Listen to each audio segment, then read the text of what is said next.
So Avatar Frontiers of Pandora is less than a week away now, and we've pretty much got all the information that we need on the game already, including all of the weapons we can expect to see in the game. So today we're going to be going over every confirmed weapon in Avatar Frontiers of Pandora. Now, getting straight into it, I'm pretty much going to get the most boring one out of the way, and this is essentially our fists, which is unfortunately the only melee weapon in the entire game. We will be able to run up and punch the RDA soldiers in the face, but unfortunately there's not going to be any weapons like any sort of axes or anything like that where we can actually have a genuine melee weapon. So that is a little bit unfortunate, but luckily there are plenty of other alternatives when it comes to the actual genuine weapons in the game. Now, moving on, we do have 3 different types of bows, those being the longbow, the heavy bow, and the short bow. Now, the longbow is essentially our regular bow and arrow. This is the one that I dare say we're going to be starting off with when we first get into the game, and this is generally just the normal bow that we're going to have throughout the majority of the game. Now, it is seen throughout a lot of the gameplay in the trailers that we can equip both fire and explosive ammo for the bow and arrow or the longbow. So we're going to have explosive bolts or arrows, we're going to have flame arrows and stuff like that, which is going to be pretty cool. Now, whether we can use the same sort of thing on the heavy bow and the short bow, I'm not 100% sure on that just yet, just because I believe the only ones we've seen with the fire arrows, for example, is just on the regular longbow. So not 100% sure on that, but also keep in mind the gameplay and stuff that we have seen is all from very early in the game. So there's every chance that even if we can't early on, we can hopefully upgrade and be able to use explosive arrows and stuff when it comes to the heavy bow and the short bow as well. When it comes to the longbow, this is essentially just the jack of all trades of all of these bows. It's going to have the sort of regular rate of fire, the regular damage output, and it is pretty much just the most basic bow and arrow that you can have in the game. We then have the heavy bow as well, and this acts as essentially the same thing as the longbow, but it's pretty much the sniper equivalent. So this is going to have a slower rate of fire, meaning it'll take probably a little bit longer to charge up and, you know, draw that bow back. But on the flip side, it's obviously going to deal a bit more damage, and I dare say it will have a fair bit longer range as well, which is going to be very exciting to see. And it hopefully can allow us to play a little bit more stealthy, where we're taking enemies out from distance and they just have no idea where we're shooting them from. On the flip side of the heavy bow, we do then also have the short bow, which is being touted as essentially the SMG equivalent of the longbow. So this is pretty much the polar opposite of the heavy bow, where this one is a lot more for close quarters. It has a faster rate of fire, so you can actually draw your bow back very quickly and shoot those arrows a lot faster. But obviously the downside of that is that the damage output will no doubt be a lot less. This will probably be really handy when it comes to fighting groups of enemies and maybe just the RDA soldiers themselves. Yet if we're fighting the amp units, for example, these might not really work as well as the longbow or the heavy bow. So it is pretty cool that we do have 3 different variants there. When we actually unlock these, I'm not too sure. I dare say, like I said, that we'll probably start off with the longbow, and that will be the main one for the beginning of the game. And then no doubt we can either upgrade to be able to use these later on or actually find them throughout the story. Now, we then also have a spear throw, and this is something that we've only actually seen a few times, both in the gameplay that we have seen as well as the trailers. And I dare say that this is going to be another one similar to the short bow that is probably a little bit better suited for more close quarters engagements, and it's probably going to be a little bit faster than the longbow or the heavy bow, because you obviously don't have to draw that bow back, but then it's probably going to deal a fair bit less damage as well. So this is still cool that they've thrown that in there. It is kind of another alternative. It's almost like an alternative without needing the weapon, and this is probably, like I said with the longbow, something we will start off with at the beginning of the game.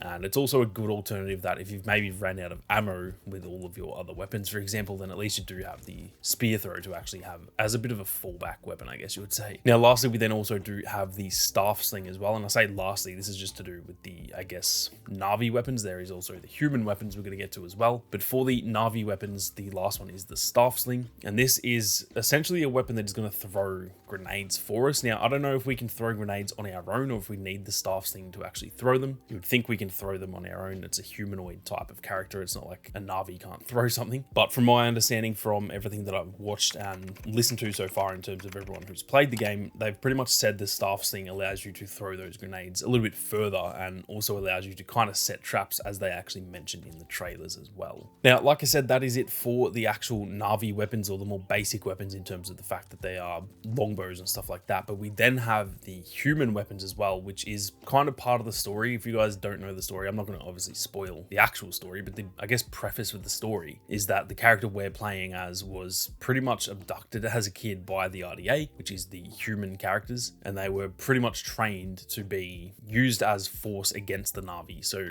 our character has learned to use an assault rifle and that kind of thing, and that is why we can proficiently use all of these human weapons as well as obviously the Na'vi weapons too. Now, as for which weapons we get to use in terms of those human weapons, we have the assault rifle, which is probably the one that I dare say is going to be kind of similar to the longbow, where it's the jack of all trades and it's the one that we kind of start off with. I'm not too sure if we'll get this straight away or if this is something that we have to unlock throughout the story. I'm going to assume there's going to be a story point where we run across some RDA soldiers and we maybe have to take them out, and then we pick up the assault rifle and you kind of remember that you can use it. So I dare say that will be pretty early on in the game. And like I said, this seems as though it will be the jack of all trades. Most of the gameplay that we have seen using the actual human weapons seems to be with the assault rifle, so it definitely seems like this will be pretty much the focal point when it comes to those human weapons. We do, however, also see though in some of the trailers some shotgun use, which is going to be pretty damn fun. I think it's going to be really fun to be running right up to the RDA soldiers, putting a shotgun in their face and absolutely blowing them away. The assault rifle definitely seems fun, but I feel like the shotgun is going to be pretty damn overpowered. They kind of always are when it comes to single player shooters. On top of that, then we do also have a rocket launcher, which I think is going to be even more overpowered. I dare say you're not going to have all that much ammo when it comes to the rocket launcher, because that is definitely going to be kind of overpowered if you can simply just always be using this. And I think this is going to be the type of thing that's really good to use against like the choppers and the amp units, for example, whereas it's maybe a bit of a waste to use against the